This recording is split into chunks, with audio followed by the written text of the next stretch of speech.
All right, all right, all right. Welcome to Drew's Book Reviews. We are going to talk about Wheel of Time. This is a series that is highly, highly anticipated for us Wheel of Time nerds and fantasy sci-fi nerds in general. I do want to preface before we even get any further, this is going to be a spoiler-filled rant live stream. You've been warned. There will be ranting. There will probably be some angry gurring going on because not everybody's happy. We've got Nikos book reviews here with us, as well as Jason Cross reads books. Hopefully, Andrew's Wizardly Reads can pop in for a little bit. There are several channels that I've invited to hopefully be a part of a stream about Wheel of Time at some point. All their links are in the description below, so be sure to go and check them out, as well as our Discords, because Wheel of Time is one of the best-selling fantasy series of all time, and you know us Wheel of Time fans are going to be passionate about this and want to see this done right. Unfortunately, I don't think that's ever happened in the history of adaptations. There's always something that doesn't go the way us fans want it to go. So we're here to just rant and talk about it, and I seem to be the outlier. Seem to like it more than others, but I'm not 100% happy myself. So why don't we start with introductions? Jason, why don't you go first? Tell us a little bit about your channel and how you approach the channel, and yeah, where to find you essentially. Yes, I'm Jason Cross from Jason Cross Reads Books. My channel, actually, this live stream fits it perfectly, where I compare books to their screen adaptations. I have a couple videos so far. One specifically doing one book, and then I do have a couple coming up. But yeah, it's basically, this is my bread and butter of comparing books to their screen adaptations, and gonna have fun. Excellent. And you're relatively new to Wheel of Time as well. Yes. Kind of first time both reading it right when the series is coming out. So you have an interesting perspective as a newbie to Wheel of Time. Yes. Nico, tell us about yourself, where we could find you, your channel. Introduce yourself. Yeah, so I am Nico from Nico's Book Reviews, and I do mostly fantasy with the occasional other type of book in there, reviews, and that's a lot of reviews. I do some other stuff too, but that's kind of my focus. And if you can't tell, I'm a very large Wheel of Time fan. I have been reading the series for more of my life than I haven't been. Well over a decade, I've been reading and rereading the series, so I definitely fall into the hardcore Wheel of Time fan category. So I was hesitantly optimistic to try the show. I knew there were going to be things changing, but I'm definitely that in deep type person when it comes to the Wheel of Time. So. Well, I think you've been reading Wheel of Time a lot longer than me. I have read the series 3 times. Maybe the first time was 20 years ago. I don't remember. I know the second time was about 6 or 7 years ago. And then I think it was last year I finished up my third reread of Wheel of Time. So I've read the series 3 times. And yeah, just absolutely love the series. I would love to know, Jason, so as a newbie to the Wheel of Time, your first time reading through, and what were your impressions of the, I guess, book? What are you thinking of the series so far? Yeah, definitely, it's a lot of ups and downs, like in terms of what's going on, what's happening to who, and it's just something that I haven't really come across a whole lot, where just everything is just happening, event after event after event. Um, all these changes in who's doing what, who's becoming what. It's very enjoyable. I haven't finished the first book yet. I got over halfway through, and it's just been a thrill reading it. Well, I listened to it on audiobook, and it's just been a thrill. And getting to see the show, it ended up that I hadn't even seen the trailer until until after I saw the show, and it was just mind blowing. Just seeing the differences, seeing the path that the show was going on, and it was fun. Yeah, there's a lot to the Wheel of Time, and I think that's probably one of the biggest problems us fans have is there's a lot of context missing from the show that a non-book reader would never understand and never get. At least that's one of the things that stuck out to me. Especially there's some context and story with Rand between Rand and Tam. And again, warning: this is going to be a spoiler-filled stream. We are not holding back. And I'm sure Nico would agree with me on this, that there really lacked any context behind the relationship between Tam and Rand's father and what he slowly starts figuring out the night of the Trolloc attack. Like, it just wasn't there. And it's such a vital role to Rand's character development. I'm pretty sure Nico would agree with me on that. Yeah, and I'm going to try to be vague there because, wow, I know we're going to be spoiler discussing the show. I guess I don't know how much we probably should be careful not to spoil the actual books for people who just fair enough. So that's why I'm trying to be careful, but it was kind of with every character. It's just like the introductions, most of it seemed like it was more invented stuff. We didn't really get any of the context of the relationships. We had with Rand and Tam, they're meeting and they're just kind of chatting, but it just turns to, oh, you're in a relationship with Aguain. And that seemed to really be the point of it. We didn't really get a lot besides like a side comment that his mother might have been a drunk. I don't know if it was meant lighthearted or not. But he's like, oh, your mom could drink. And I'm like, okay, I don't know why we needed that. But there was that. And drink, like, let's face it. I think, book readers will pick up on that because the IEO, I mean, they could drink. They could definitely hold their own for sure. And I think maybe that was what the showrunners were trying to allude to, but it's a really bad way to allude to it. But yeah, I mean, I don't know. I didn't really take it that way, I guess. Which, I mean, even if that's what they were going for, I don't think that would really fit that much with like the book context. But then, like, when you meet Perrin, the first thing is, drama because he's married now, and apparently it's not a happy marriage or it's a strained marriage of some sort. And you meet Matt, and it's like, oh, he's kind of Matt, but also like, look, feel bad for him because we invented this backstory where his parents are, I mean, they seem like addicts, and I don't know if they were just supposed to be drunks, but I felt like it was a scene in like a modern show where they're on meth or something is completely how his mother came across to me, which seemed odd. And I wasn't really sure if it was just supposed to be a drunk, but that's what it felt. So we just like, I don't know, they seem to be trying to make everything either more dramatic, romantic, or like gritty. And none of the backstory that was included has any basis in the books. It was all just kind of invented for quick drama. And like, even looking at it from a television show standpoint, I don't think that's well done when you just like put these immediate things in to be like, we're going to just use this to immediately, cause drama. It's like, it's not really developed. There's not a lot of background. It's just like, look, it's dramatic. And Perrin's was the worst because they went full on trope with the dead wife thing. Give him a wife that we know nothing about. She dies, and now he's going to feel guilty about it the entire show, where it's like, we didn't even know her. And it's not like it was a book character that book fans are going to be like, oh my gosh, they killed her. No, it was completely fabricated just to give him a reason to feel guilty. And I mean, that's just lazy writing, in my opinion. Yeah, I would have to agree with that. I know Perrin was not married in book one, and I'll just leave it at that. To try not to spoil later books too much. But I saw that, I'm like, no, what? Perrin's married? No, that's not part of it. He has an interesting relationship with the axe, and for those that have read through the book series, you kind of know what we're alluding to there,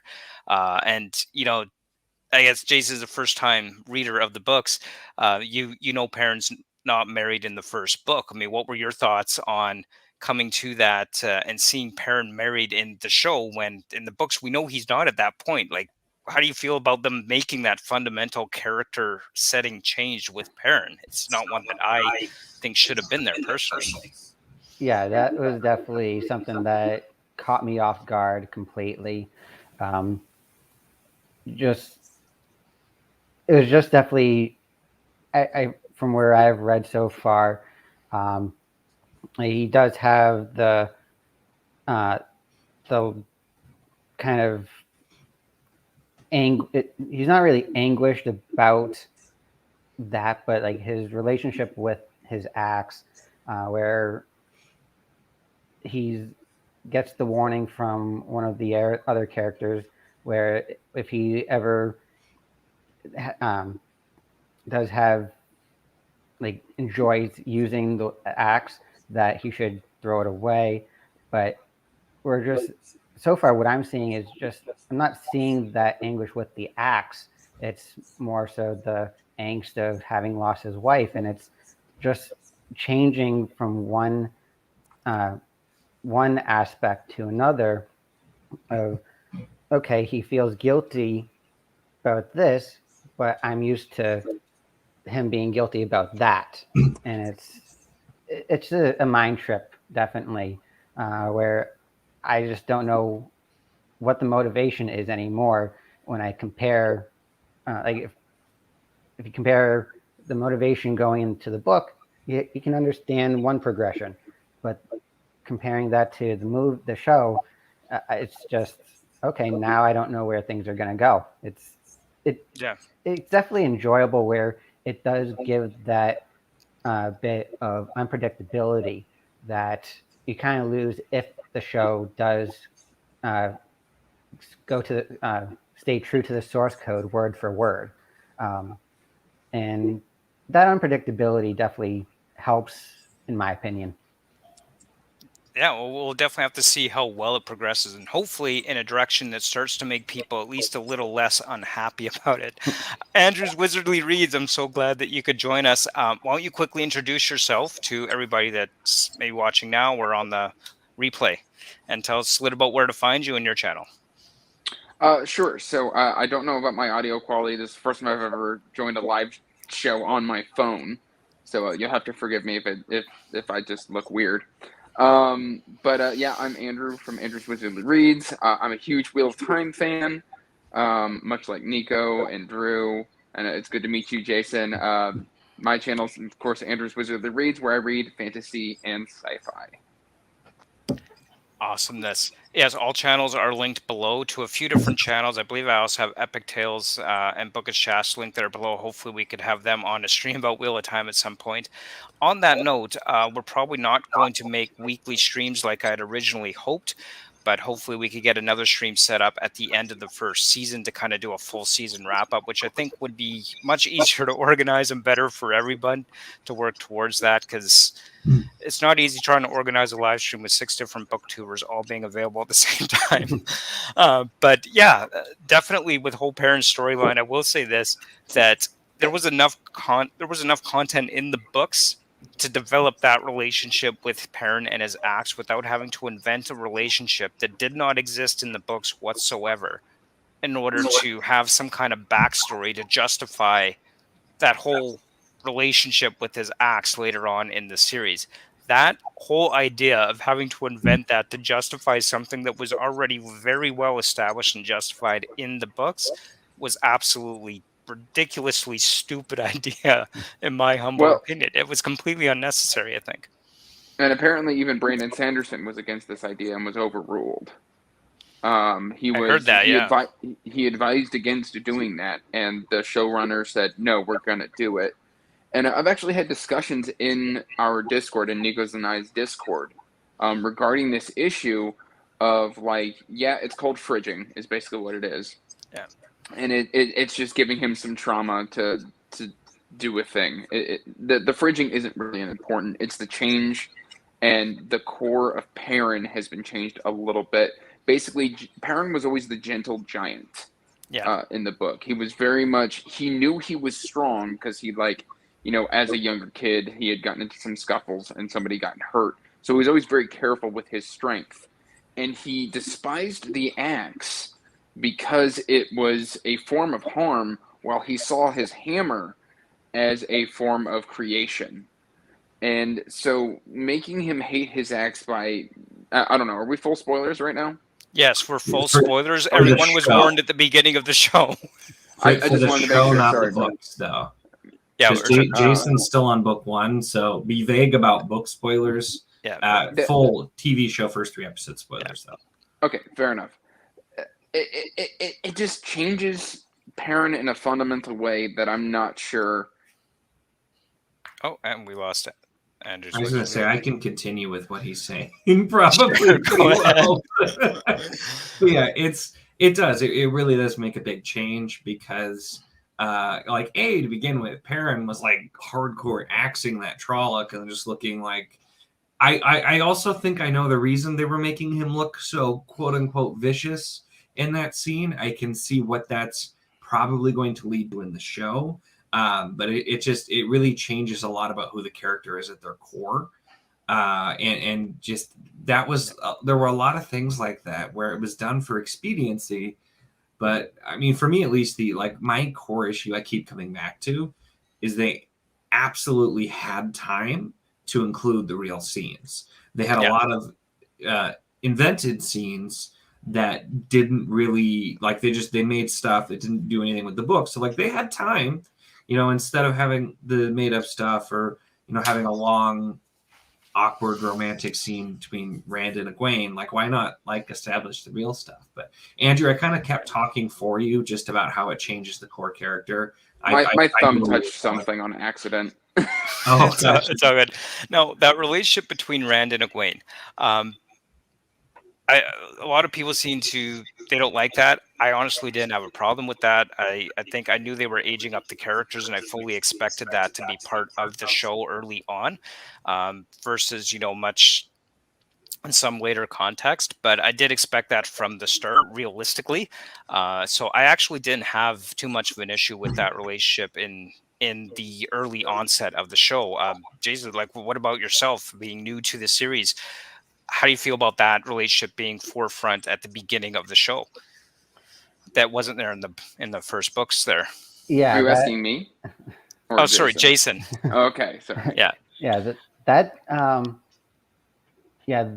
whole event that threw me, where it isn't until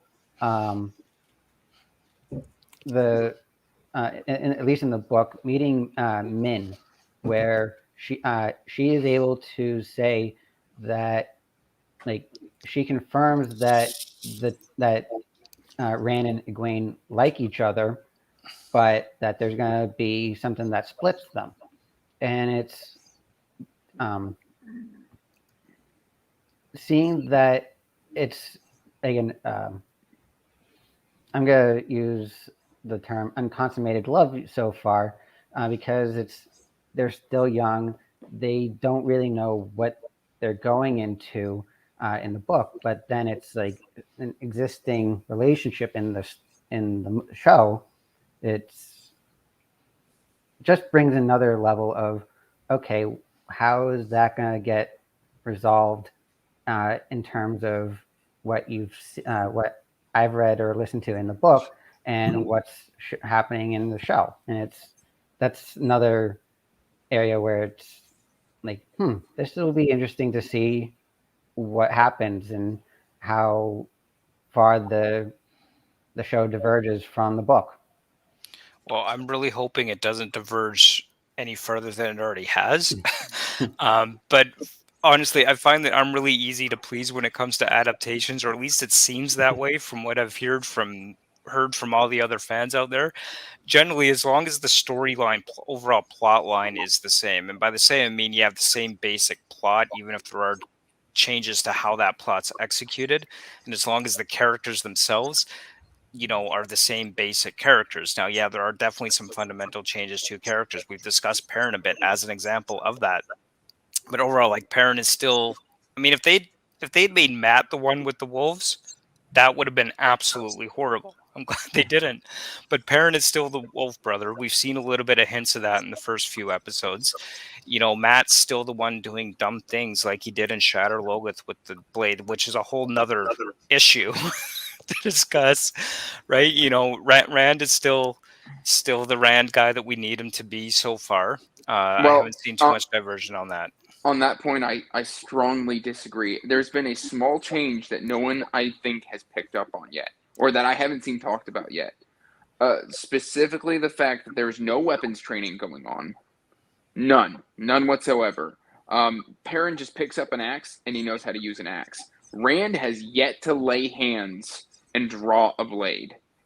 On top of the fact, you see a subtle change in the sword itself, where the heron is not on the handle of the sword. It is on the guard. And I think we are going to lose all of the Blade Master storyline. All of that is gone. Oh, I hope not. They intentionally showed the heron on the blade, which... But he won't be branded with it because he can't be. Right.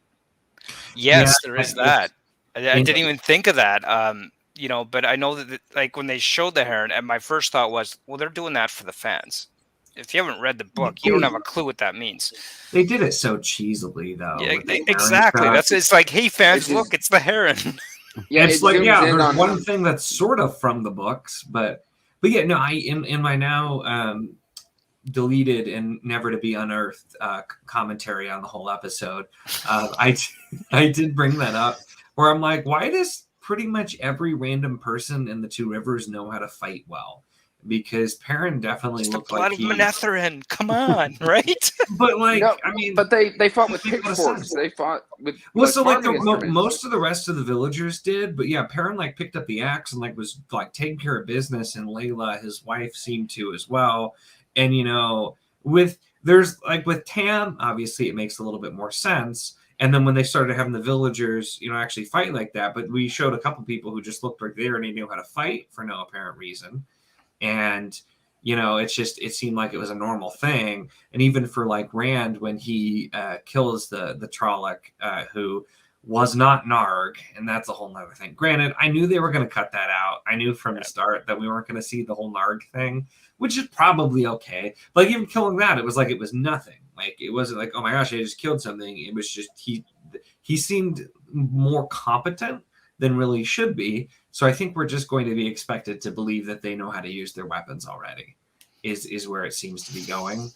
And yeah, I'm not thinking that we're going to do a whole lot of that. We might get like a scene later with a little bit of it, but that's one of those things too, that in the books, it makes it much more believable when they all do well with their weapons later, because they specifically have been trained. But here, there hasn't even been a moment of that. And I think part of it too is just the whole injury to Moraine seems to be a reason why nothing's happening and they could just skip. Well, she's hurt. We can't do anything else. But that's Tam's injury that she's suffering from. Like, it's weird. Yeah. Yeah, well, honestly, when she was injured in the fight there, my first thought was, how is she still standing? Like, yeah, you might be Aes Sedai, but I mean, that doesn't make that you was going. impervious to weapons. How are you still standing? Like, And then he just like rips it out, and I'm like, that's not what you do in this situation. She's gonna bleed out. Don't worry about the poison. She's gonna just bleed out. But it's just that whole thing. It's just another one of the things. I don't understand why they decided to make the changes they did and spend so much time on these manufactured parts versus just using literally any plot lines from the book. Because the overall, I wouldn't even say the plot is the same, because the plot is almost entirely different. Like the overall idea is, I guess, still kind of the same. But then the end of episode 3 dropped all kinds of bombshells that literally change everything. Yeah, there's just a lot of the way it's being. I think the end goal of the series is still hasn't been completely destroyed yet, as far as the end goal of the story. Like, we know how it ends. We'll see how they get there, which will be interesting. One of the favorite scenes, I will say the best scene in all 3 episodes so far, is the Trolloc attack. I'd like to hear everyone's opinion on the Trolloc. Forget about all the terrible things you hate about what they changed. How is the Trolloc attack scene? I thought it was a really awesome scene and by far my favorite of the series so far. Starting with Jason. Tell us about it. Yeah, that in terms of just the cinematic value, that was interesting. I loved seeing that. Even though it wasn't, that scene wasn't what was written, because it was the attack on Rand and Tam's farm that was written. Just seeing that hidden perspective and just the chaos and what everyone was really up against. Because I don't remember if it was explicitly said or written in the book, but like just the scale of the attack and how many the whole village went up against, and just seeing that Moraine and Lan, they were the ones that really saved the village, and then that was where it really showing that scene really helped define for me just how strong Moraine is when like at her best, because it's so far that exhibition of power hasn't really been shown as far as where I am in the book so far. There's a reason for that. Yeah. For me, I thought cinematically it was cool. Storyline implications, we have some serious issues. One of those serious issues is Padden Fane. In the books, we see him vanish. We don't see him casually smile and slip around a corner. Exactly. And that was so something I was gonna. I had made a note of that. The implication here is now we already know, like we already knew because of the altering of Matt's character that Padden Fane is not a good guy. Yeah. Or now we know he is a dark friend because he shows no reaction to Trolloc showing up in the Two Rivers. He's just like, and then dips around a corner. Hey, that grid was awesome. I laughed at that. I just want to say. Well, it's a nice nod, but it has implications. Yeah. Because when paired with them not showing up in Burleon, or I don't know how to pronounce the name. I've never actually heard Braylon, whatever. Yeah, Braylon. Without them going there in the third episode, instead they just make some allusion to the town. And they mention it. It goes, oh, this is where we're from. They completely skipped that and cut that out. So that encounter with Padden Fane is now gone. In addition to the entity in Shadar Logoth is not mentioned. That has serious ramifications for the series later down the road. That is an entire storyline that has been removed or incredibly altered. So I have issues tying it back to the battle. I have issues with that scene. I would have much rather seen him like fall over a cart and vanish and leave it a mystery to what happened to him, which would have been incredibly easy to do.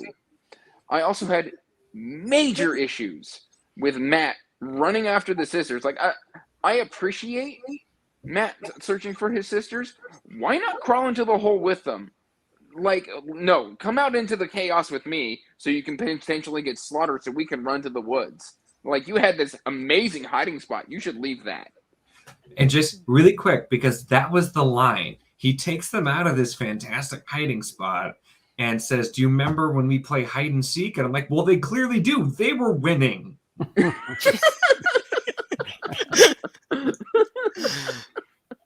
I'm sorry. I'll let you continue. The overall, and correct me if I'm wrong, in the books, the Wine Spring Inn is not demolished. No, yeah. Not Moraine uses the Wine Spring Inn as a weapon and demolishes it. Mm-hmm. And so that makes me think we are never coming back to the Two Rivers. Which, maybe again, Jason, I can't really talk. And so that's another serious. I feel like the Two Rivers got done dirty. But just a lot of the development that should have happened in the Two Rivers just didn't happen. So I don't care about the Two Rivers as a place, even though this is supposed to be near and dear to their heart. And we're just constantly told, it doesn't matter. We're not going back. We can't go back, which they do in the books. But it's just like, well, why would I care if you go back? It wasn't a place of significance to the viewer. Yeah. Well, and I'll start with a few positives because I too had a lot of issues with that scene. I do agree it was the best scene of the episode, which the bar was not high at all, but it was the best scene in the episode. And like the CGI was just the look of the Trollocs was a little hit or miss for me, because some of it you got a couple of glimpses where they actually looked pretty cool, but then sometimes they just looked iffy and it just looked like it was the background. And the shaky camera during all of the action, so you can't see anything. I'm just like, we're not watching Bourne movies. Come on, this is a fantasy show. Cut it out. Like that really irritated me from just a cinematic perspective. There you go. But it's just like that annoying me. But the other really big implication with the battle is I don't understand what they're going for with the Aes Sedai. They've seemed to do everything to make it seem like the Aes Sedai are evil that they possibly can, because they start with the Red Sisters. And then Moraine she doesn't seem like mysterious and aloof. She just seems like she's rude and doesn't care.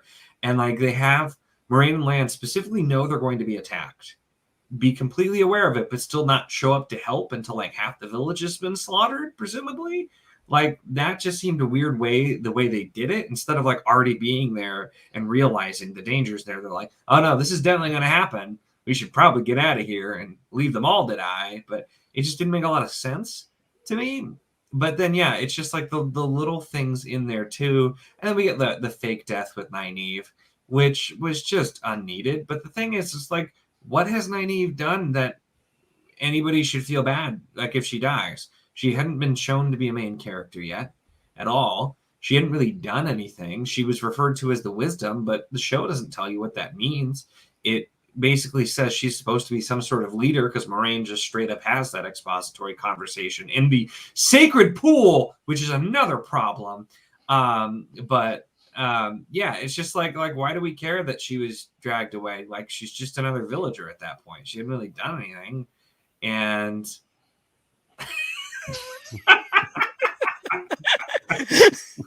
okay, she didn't like episode 1 until the Trollocs scene either. I'm just saying. Well, and the whole, I'm sure Nico's going to get to this. Nynaeve's entire reason for following the party doesn't make sense. No, not at all, because like they literally just rode out and everybody watched them. Nobody had a word to say. None of their parents, family, are like, oh, you're leaving? It's like, no, we're just going to head out. And so it really makes no sense that she would be angry and come back.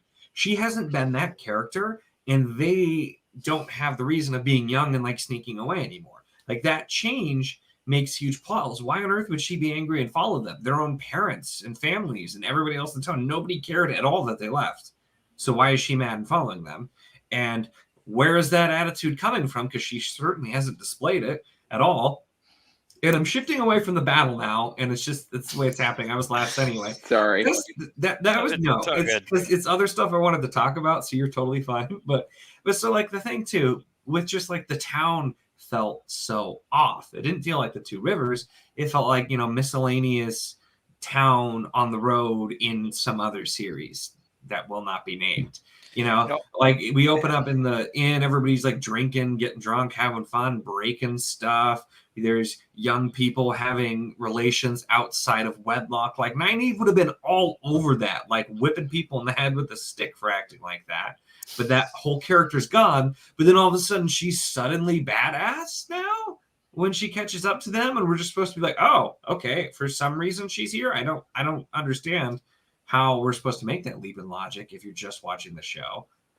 It's just it makes no sense to me. Yeah, for sure. Nynaeve being dragged off by the Trollocs, I was like, there's no way you're killing Nynaeve off this early. Like, it's bad enough you're doing that. Honestly, I wasn't sure. I thought it was just dumb either way. Yeah. And the way they revealed her to still be alive was even dumber. They just sort of drag her and leave her there to escape. And then she goes back to once again, the sacred pool, which is completely made up and didn't really serve any purpose other than having a weird expository conversation between her and Moraine earlier, which also, that was nonsensical. Why I don't like any of the expository conversations. They just don't make sense. Right, like, so literally, here's just trying to figure out how old she was. Yeah. Like, that was why not she like, how old is she? Oh no, I'm going to follow her into a secret sacred pool and question her. So I'm a big fan of show me, don't tell me, and having these expository history lessons and monologues has never worked for me in book form or TV or movie form. For three of you, I guess starting with Jason, what do you prefer? Do you prefer show or do you prefer tell or some mix of the both? What do you like when you're watching a show or reading a book? Um, it depends on if it's able to be done well. Um, if there's something that needs to be told to say it's like say it's like the very start, like say like Star Wars, where it gives you a little background of what's happening so that you understand what's going on. If it's able to do something like that well, then I don't mind being told. But definitely, I like seeing it more so that it's like I want to have shows that actually display the background that says why things are happening as they are, rather than um, being told like this is happening because of that, or it's definitely a mixed bag where if a show or a book's able to say and implement it well, then I don't mind it.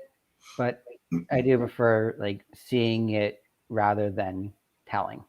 Oh, for sure. I really felt what they're trying to do with this show is they were putting little, they're putting little things in there for the fans. Like said, hey, look, here's a heron on a blade.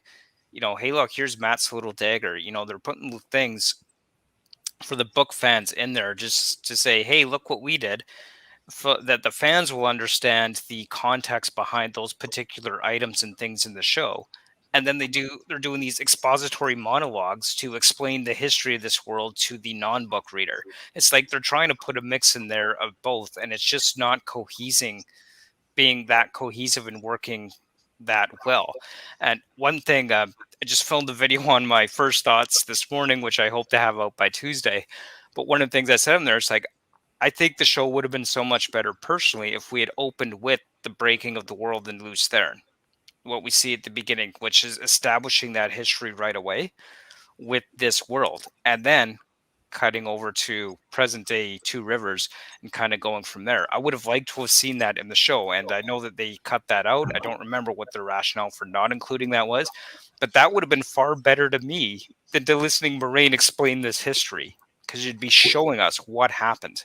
Yeah, and I do understand why they didn't do that, because they probably wanted to avoid any comparisons to the Winter Dragon scene, like the Plague, which is fair enough because that was notorious for coming out, and that was the scene they did, was the prologue from the book. Which, I mean, it actually wasn't half bad. Like the effects were terrible, but like what they were doing was like word for word from the book.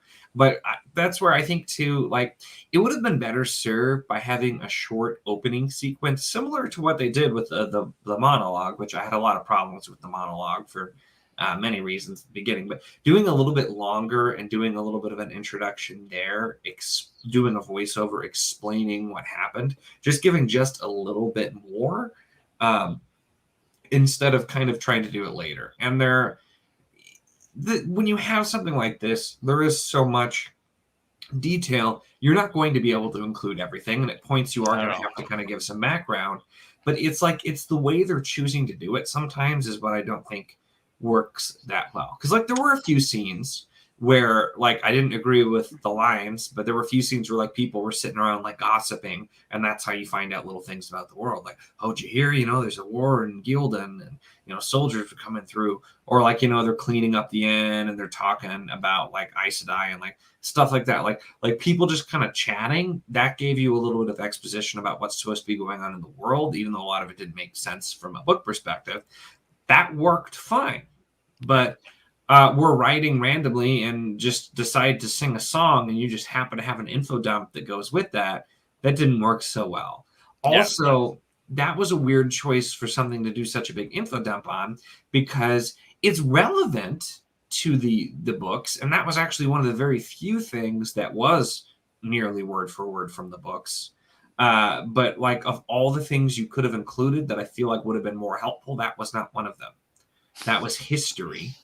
It didn't really give any background. And so why they decided to spend, that's a lot of my complaints, is they had the time, but the things they chose to spend the time on just didn't seem to help. Like that's interesting. It's cool for the book fans. They're like, oh my gosh, they actually included the story of Eridol and Manetheren. Like that's cool, but like, is that super relevant to the show right now? So like that would have been something if they cut out, I would have understood why. I have thoughts. So I think because we're supposed to be getting a mix of New Spring. Now, Jason, you haven't read New Spring, so I can't really go in depth. I haven't either, but it's on my TBR for next year. There is an inciting incident in that book that could have easily been. We could have inserted a dream sequence / foretelling. We know foretelling is a thing. I'm being as vague as I possibly can. Only if you're blind, apparently, though. Yeah, what? Anyway, but we could have literally gotten the Luz Theron sequence right there, slotted into a New Spring timeline, instead of expanding Logain's storyline. At the very beginning, we could have just removed all of that, done a New Spring cut, instead of just cutting up to Moraine, her looking off into the distance, going, "There's Fort Taviran in the Two Rivers. How did you know that? Who told you that?" Which, by the way, their Taviran powers aren't a thing because Matt's got no luck. So how could you possibly know he's Taviran if he's got no luck? Anyway, that's a bigger issue. But also, we could have. If you haven't read the books, you won't know what a Taviran is anyway. So it was really pointless to use that terminology. Exactly. Yeah. And then they don't take any time to explain what a Taviran is. She's just like, "Hey, you're endangering this town. You should come with me." I'm not going to do that. Yes, you are. Let's go. Okay, let's go. Like, it was just really, really rushed. But specifically the Manetheren thing, the only person whose story that really, truly affects is Matt. Maybe a little bit of Perrin much later in the series, if they even decide to keep that in. So they could have... what book is that in? Like, literally, they could have done that season 2, when Matt gets an expanded set of, how do I say that non-spoilery? When Matt gets his spear, we could have done the whole thing about Manetheren then, where it would have felt a little bit more relevant. Instead of just doing a random singing a song on the road, and then, like, yes, it moves the explanation of Manetheren, but then you could be like, Matt could go, "What's happened to me?" "Oh, this is what's happened to you, and here's why." It would have felt a little bit more natural. And it just feels like they're dropping in these info dumps. Like Tom's whole thing, which Tom is completely wrong. He doesn't have a cloak. He can't really sing. He doesn't really have... He doesn't do flourishes or flips or anything. Like, he's not athletic, which I understand it's unsafe and it's not feasible to do that. But, like, he just I disagree. They could have done that safely. Like Tom is definitely severely toned down. Yeah. You're Zedekiah Zolzarander from Sword of Truth. Like, I'm sorry, I just pictured Tom that type of character, this eccentric entertainer. No, he's got to be hot, Drew. Don't you know? He's got to be attractive and roguish. And it was the song itself sounded like you were watching something on like MTV's Unplugged, like some like modern rock song on an acoustic guitar. And it's just like, that didn't fit at all. And they did it with Tom and with Land's entrance. They literally did like Western style music and like showed the boots with the spur noises. Like, what themes are we going for here? I just like that all comes to this just not at all being the Wheel of Time. I don't know what they want it to be yet, but it's certainly not the Wheel of Time. I don't think we're going to get the Chosen. I don't, because literally... Based on the end of episode 3, I don't think so either. I don't think so either, because Ishamael is listed as a dark friend who captured a dragon, which didn't happen. No, she said Ishamael is the Dark One. Oh, yep. No. That's what she said. And this random dark friend apparently not only knew the entire plot of the Dark One, apparently also was given dreams of all of these people, and 5 apparently, so there's a 5th in there, which I assume is Nynaeve, which makes no sense either, but was given dreams of them, knows the entire plan, and is apparently some super important dark friend or just extremely well informed, despite being in a random town she had no way of knowing anybody was going to come to. and yet still completely messes up actually killing them, and then runs through town with a sword chasing them like her cover's not going to be entirely blown even if she succeeds.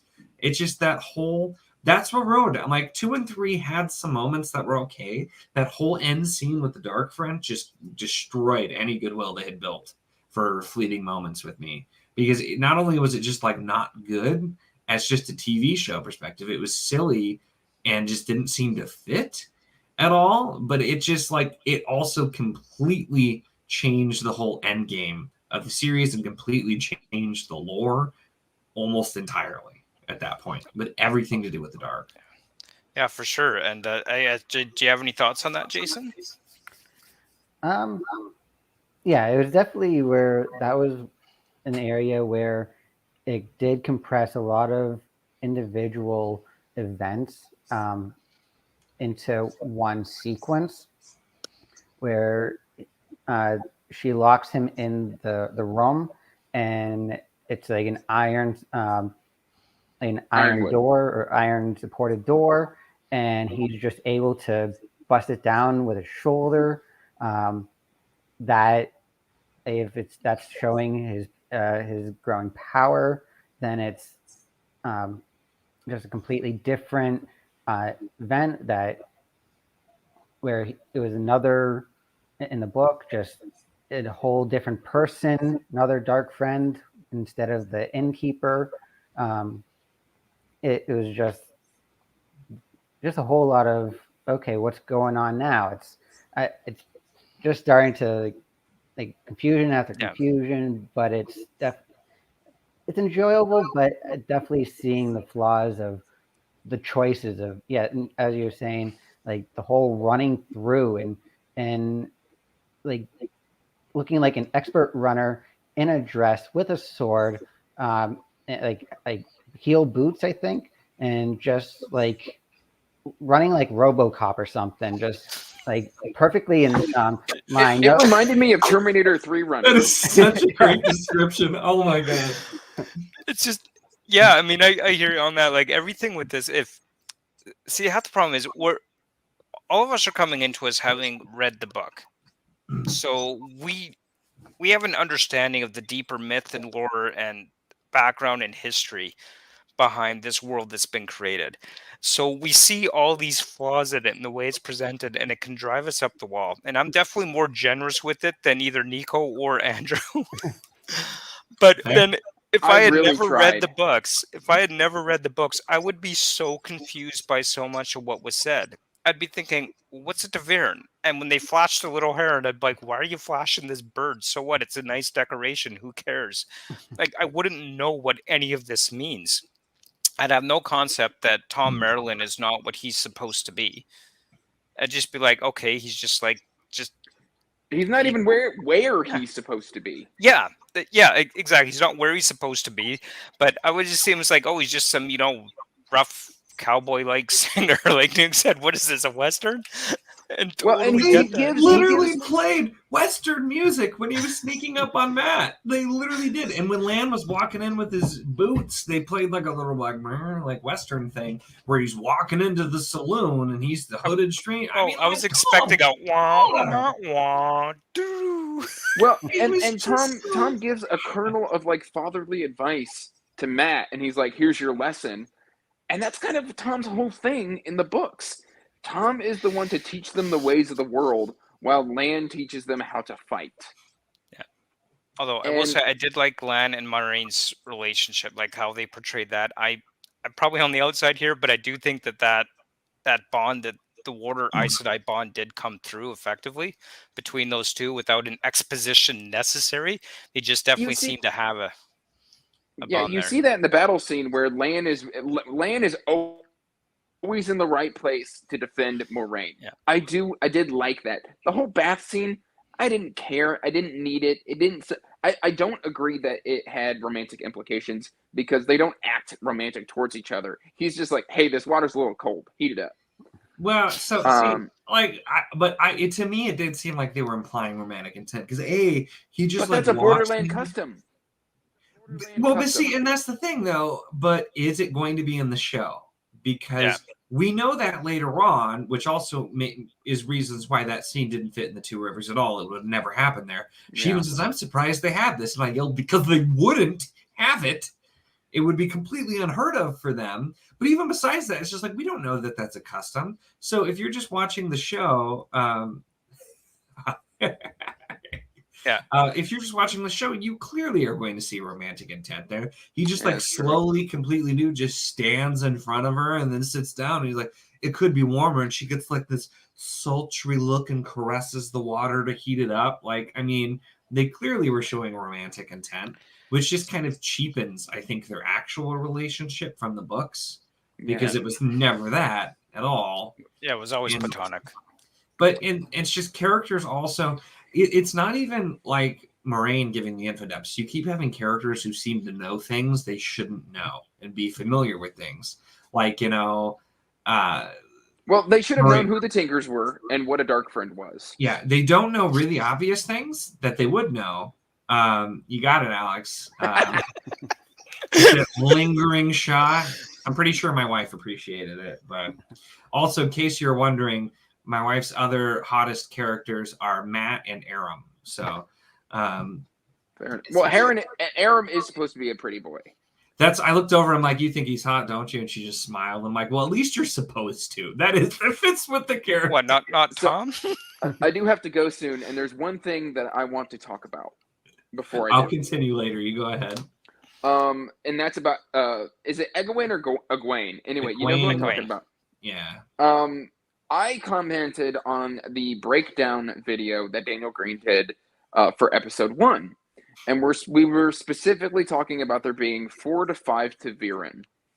And a lot of the feedback that comment got was actually very positive. And the comment is making her a ta'veren is actually detrimental and a bit of an insult to the hard work she did in the books to reach where she was. Because basically the 3 boys are tied by fate. They don't have a choice. She had a choice. It was her own agency, and making her ta'veren kind of steals some of her choices and her agency, thus basically cheapening all of her accomplishments that she earned through her own guile, her own hard work.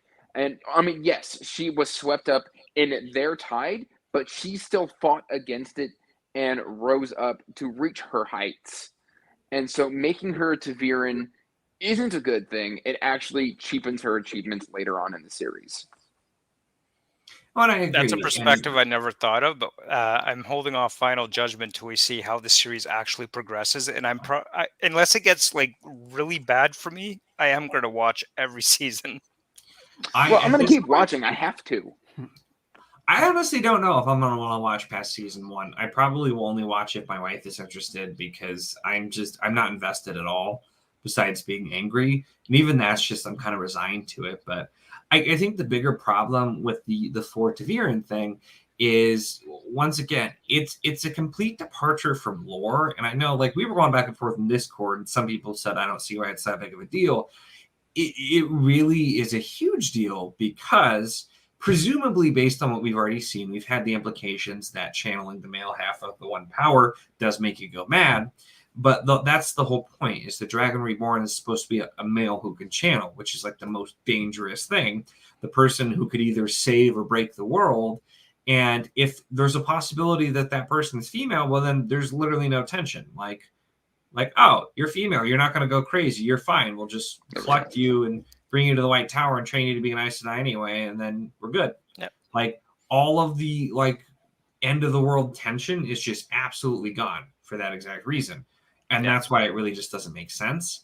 And it literally comes from a prophecy too. And I know you could say maybe the prophecy was vague, but I mean, that's probably why they didn't include. I think strictly speaking, it was vague. It never specified. But we all know from the books born on the slopes of Dragon Mount. Oh, yeah.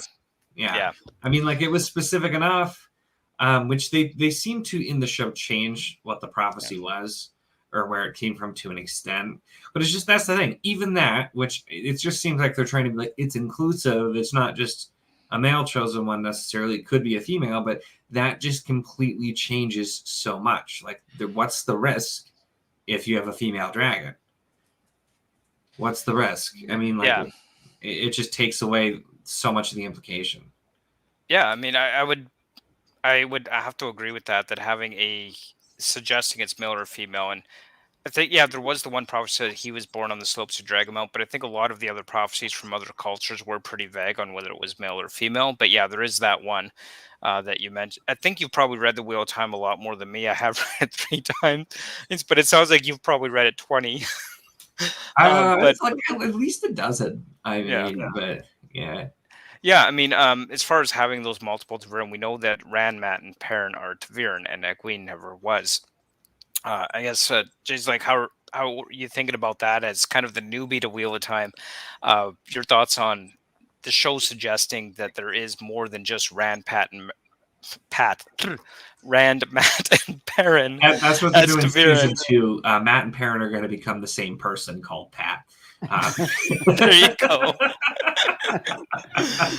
Yeah, that definitely where, like, just as Andrew was saying, where it definitely took away. I didn't think of it until he said it, where it did take away like her accomplishments, where she did come on this journey willingly. She was not going to let Rand and Matt and Perrin go alone, and just like her being now part of this in the show because she's on the same level as them, it definitely it's just one of those things where it's I just don't know what to make of it yet.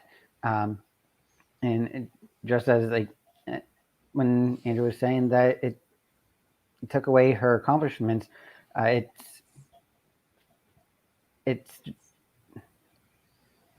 yeah, I just don't know where how to feel about it yet. Just that it was just one of the things that I noticed, and yeah, that's pretty much it for me right now about that. So I'm thinking, Nico, you need to sit back and view this as an alternate reality version of Wheel of Time, just so that it doesn't get to you so much. But I just was thinking about an old video I made where I pretended a completely different book series was in the same world but in a different portal stone. So maybe I just think this is one of the mirror worlds. It's like the mirror universe of Trek. Yeah, it's different, but the characters are the same, and it's different. Just accept it. I like that. That's a good way to think about it. I will say this: Shatter Logoth needed more time, and I think me and Jace were talking about this before you joined us. That the events in Shatter Logoth should have taken at least one episode, not part of an episode. Well, and I think it could have even been done in part of an episode, but it's just once again we're having a scene like that specifically to show the fans something they recognize from the book, but with absolutely no context. Exactly. So it fails as a TV show because we don't really know much about that city. We don't like the characters are never straight up warned how important it is to not take anything. Land just kind of says like, "Don't touch anything, leave it alone," which just sounds like, don't mess with anything. Like that doesn't tell them at all. Like it's very dangerous and you shouldn't do this. So you completely lose that. And him having the dagger, I'm assuming it'll still become relevant, but like there's like, oh, he took something. Like, yeah, that's Matt. Based on the show, he steals things. But like there's no tension, there's no context. And then even the thing they do, that's what's annoying me, is even if they kind of do something right, like that wasn't Mashtar, that was the Vashta Narada from Doctor Who, 110%. That's all it was. I was just thinking, count the shadows, the whole time. It's just like... That's it. Doctor Who took over the production and changed everything with his altered timeline there. I mean, some of the CGI was on par with Doctor Who, which is not a good thing because Doctor Who is a way less of a budget. So... Yeah, and definitely... No Mordeth was a big issue for me. It's such a key part of the events in Shatter Logoth, Mordeth and Matt and getting the dagger and the treasure and everything else that he's like, "Ooh, treasure, I gotta take the treasure. Ooh, yeah, I'll help you and I'll keep this dagger." Like that whole that whole situation with Mordeth, like that should have been built into Shatter Logoth, and I really think they should have done more to establish the dangers of Shatter Logoth, why it's dangerous. We know Trollocs won't go in there, but nobody really understands why, and it's just this dark shadow coming along and eating things. Like, well, what the heck is that? Mhm. Nobody really knows. Nobody really understands that. Our characters don't, because nothing was ever explained to them in any effective way. People have never read the book won't understand it. I mean, we kind of know what they're doing because we read the books, but it doesn't come across that well. I thought the look of the city was really good. I thought the look really gave the right dead city feel. Although there were some CGI aspects to the backdrop in the city that's like that totally looks CGI. Like with the kind of budget, your CGI shouldn't look like you CGI'd it. You shouldn't look like there's a green screen there, right? I agree, because some of the shots were really cool, but then there were some that were just particularly bad and like noticeably bad. Yeah. And it's once again, I mean, this show had an insane per episode budget. It really did. So I'm just really wondering, I guess, what they spent it on. But and it's just like, yeah, it's they still. I feel like the only reason they kept that in is to split them up. Which I was happy that they at least kept that part of it where they're split up. Yeah. That's pretty important. Yeah, I mean, it is, but I wouldn't have been surprised if they cut literally anything out at this point, because they just, even in the very first episode, it made it really clear that this is not the Wheel of Time. And then, like, they're still using some elements, but they just keep changing and adding and cutting. And I feel like I'd be less mad about cuts if all this other stuff wasn't put in its place. Still, but like the other thing that really annoyed me about the scenes around Shatter Logoth is just like, what is the geography of this world?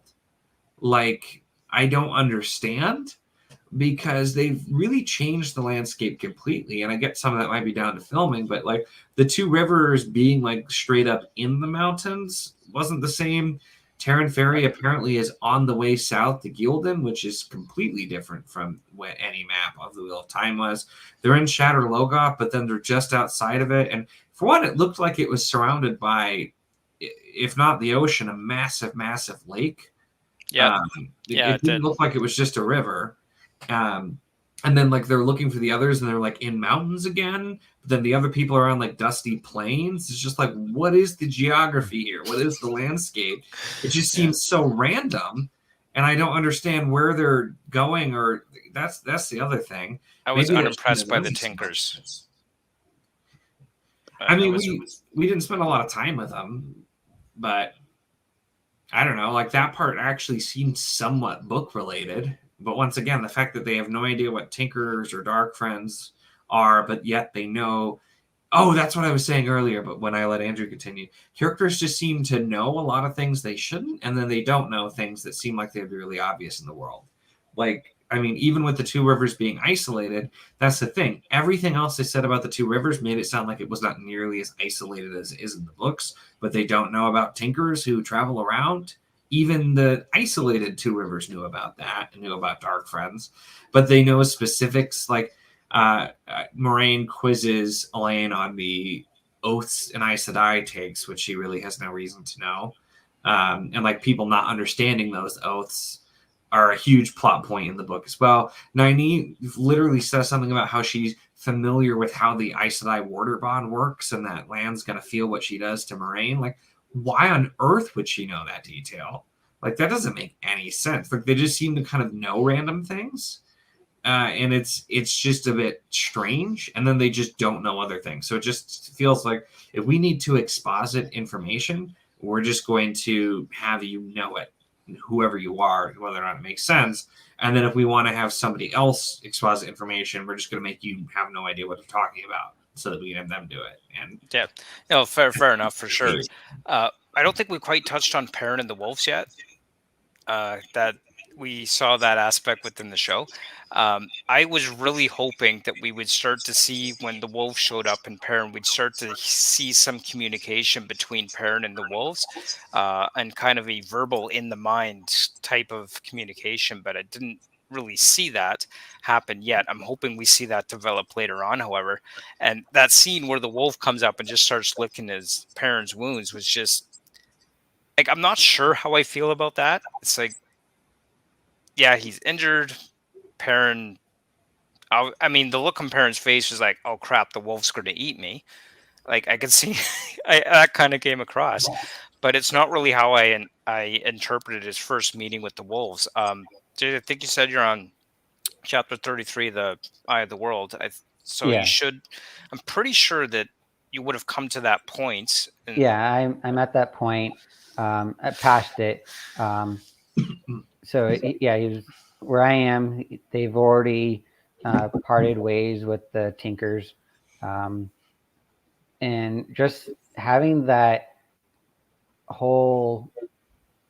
this whole part where he meets the wolves in the show earlier than I think he would have that in the book, and not have, because he comes across Elias in the book, and that's who he's trying to figure out why he recognizes those eyes that Elias has, and seeing that they're very wolf-like, and Elias essentially telling Perrin that they're very similar and can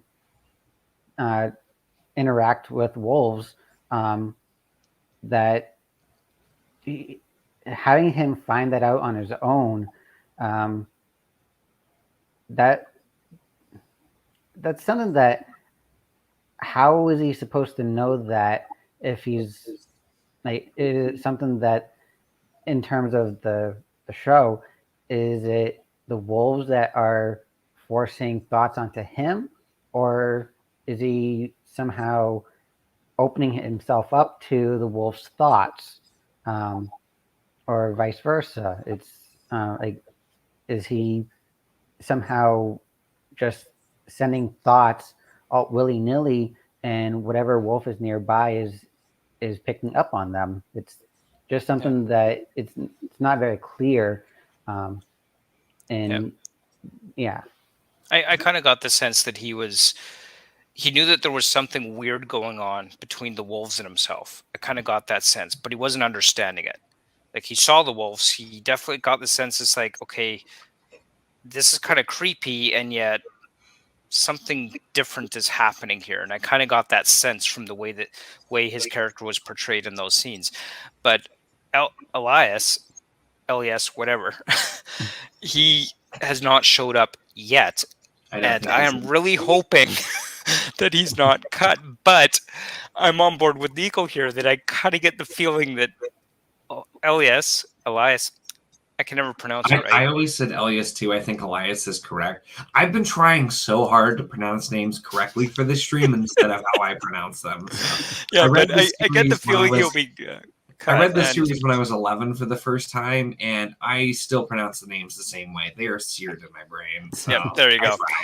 But you just with how the series has gone so far, I'm pretty much expecting that character to be cut at this point, which, I mean, they cut Mordeth, which was a pretty vital role in that whole Shatter Lolith there as a starting point. That was a pretty vital thing there. They cut that, and with Elias not showing up and Perrin already having interactions with the wolves, this feels like they're going to cut that from the show, and that is something that and this is coming from someone who tends to be pretty generous with adaptations, which is probably why I'm at a 6 out of 10 and Nico's at sounds like a 1 out of 10 so far. -4 now. But it is going to be really unfortunate because, Elias basically is the mentor to Perrin as he learns to accept the reality of him being a wolf brother and having that bond with the wolves.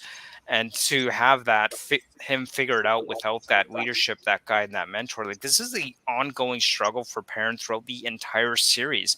It takes him so long to fully accept that part of himself, and he works so hard to truly reject it. And even when he's working along with it, he still doesn't like it. He still doesn't want to give in to that wolf nature himself because he's terrified of losing himself. And he needs that guide. He needs that mentor to help him deal with that. But if he's not there, if Elias is not there, who's going to fulfill that role for Perrin? because I don't think Perrin would have succeeded in becoming the character he was in the series without that mentorship. Yeah. Well, and it definitely brings questions as to how much of their thing is going to happen, because there's a lot of different plot lines once the characters split, and I assume most of them are going to be cut. And that's probably why they did the wolves a little early, so they can kind of introduce that. But yeah, it's just the other thing with that scene is, so the wolves come up, just stare at him. One of them licks his legs, but then 2 minutes later, he's running in his life from the same wolves. That didn't really fit. It just seemed like a way to push them to meet up with the Tinkers. I can see how that would creep someone out, though. I mean, yeah, but like just a second ago, they showed they weren't going to hurt you, and all of a sudden you're terrified, getting ready to try to like fight them with fire and then run away. And it's just when you do it right like that, it kind of just doesn't make much sense. And it seems like, we need something to push them running this direction, so they run into the Tinkers. And that's kind of where, just from even a show perspective, I had so many issues with the way it was working, not even thinking about the books. And that's one. That just seems, once again, there were a lot of things like that where it was kind of lazy writing, because we just need them to get from A to B. We don't really care how. And that got me so often with so many little things where they're just, we're not going to explain. We're just like, nope, we need to go now and do this and that and the other thing. And I don't know why. Yeah, for sure. And there's that one last point that I wanted to touch on, I think, before we wrap up here, and I think we're getting to about that point. The white cloaks. I love the look of the white cloaks with their whole white get up and outfit. I think they look very white cloakish, but I'm kind of on the execution of the characterization of the white cloaks themselves. Again, it's one of those things that there just isn't a lot of context to that white cloak religious group. There's not a lot of context there. We see them doing a terrible thing, but we don't really understand why they're doing it. Yeah, and that's from a costuming point, because we didn't really talk about it, but like Andrew and I went back and forth. Everybody looked way too clean most of the time. Nobody looked a whole lot different based on station. Everybody kind of just had the same clothes. And so they really looked like costumes. The costuming for the white cloaks, I thought, was excellent. That was so good. It was so true to the book, from the tents to the banners to the half armor, half robes. Absolutely, absolutely loved the way that they were costumed. But I don't understand what they're going for, because they'd spent most of the show like trying to make it seem like Aes Sedai are scary and evil. And then we go to these people who are like, the main person we're following is the questioner, and he's just a sadist, and that's his whole personality. And like, I don't think he necessarily did terrible, but I don't get what he was going for, because like, not only do we have him like eat the bird and talk about how it cuts you as you eat it, and he likes it, and then he's just randomly burning apparently an Aes Sedai, who's apparently a real Aes Sedai, just casually burning her, and she's doing nothing about it. I mean, just like, the whole scene made no sense to me. It didn't seem like a thing that would be happening. And after we saw Moraine, I think he cut off her hands. I think it showed her hands, like her. Yeah, I mean, even then, you don't technically need your hands. Maybe you do in this world.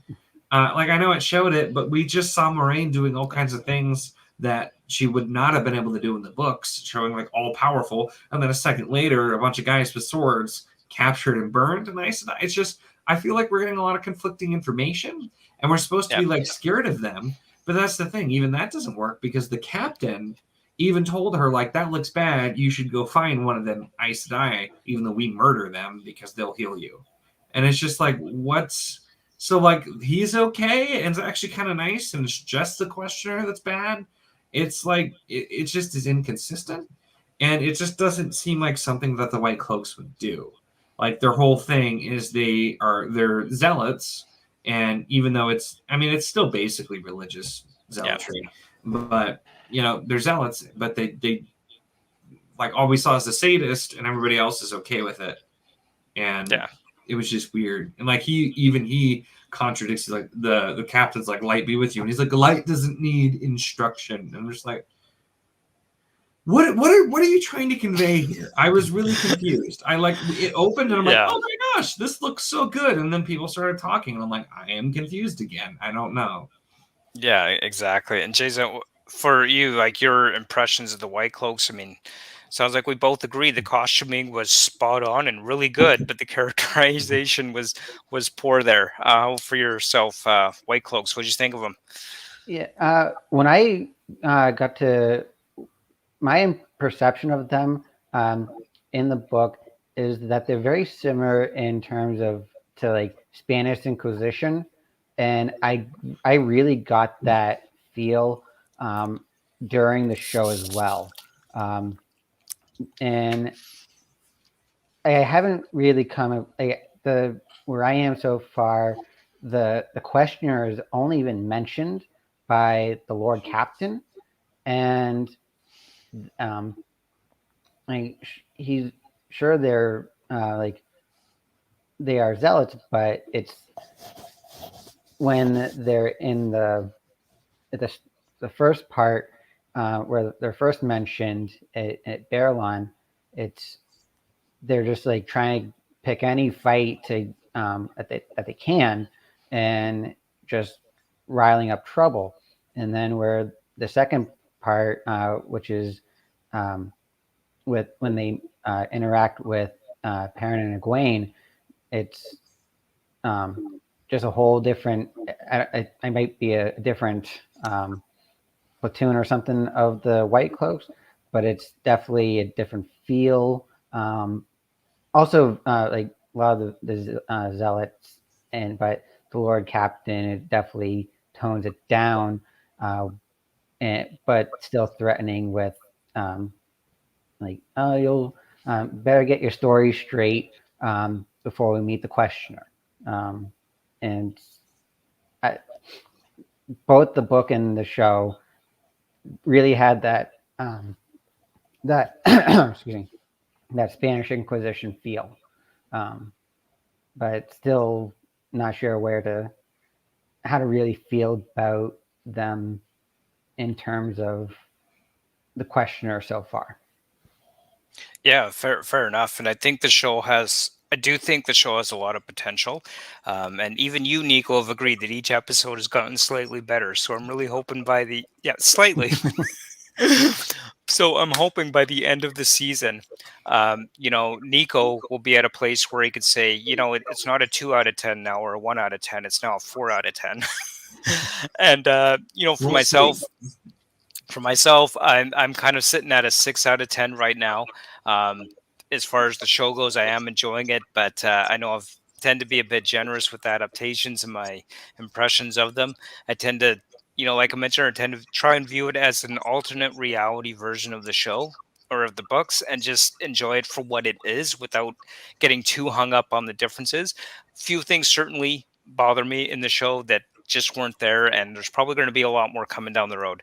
But so far it sounds like we're at nearly opposite ends of the spectrum, and definitely I am enjoying it so far. So 6 out of 10 for me for the show so far. If you were to give it a rating, Jason, what would you rate it so far?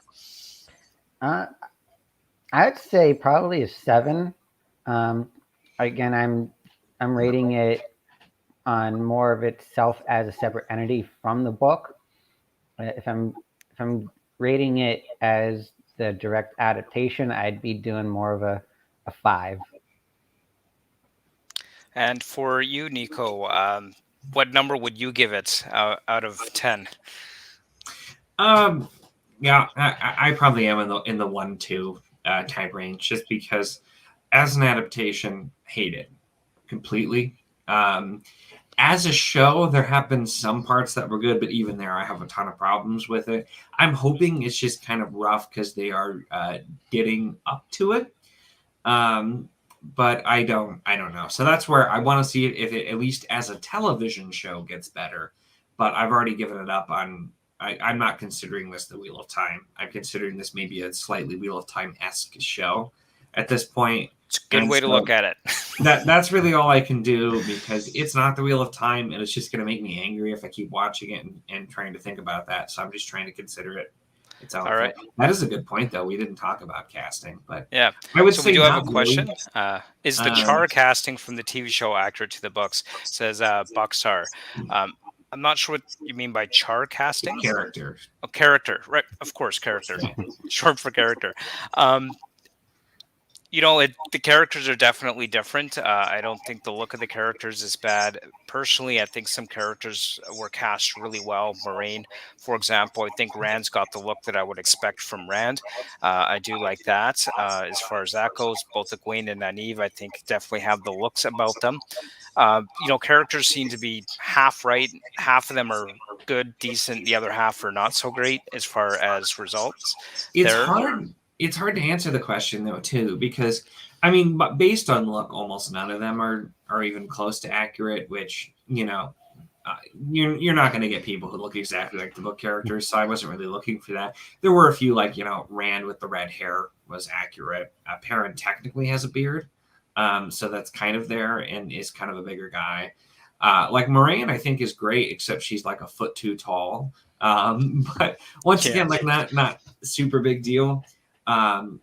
But it's the bigger thing more so is none of the characters from the dialogue and from the acting direction they're getting feel like the characters at all to me.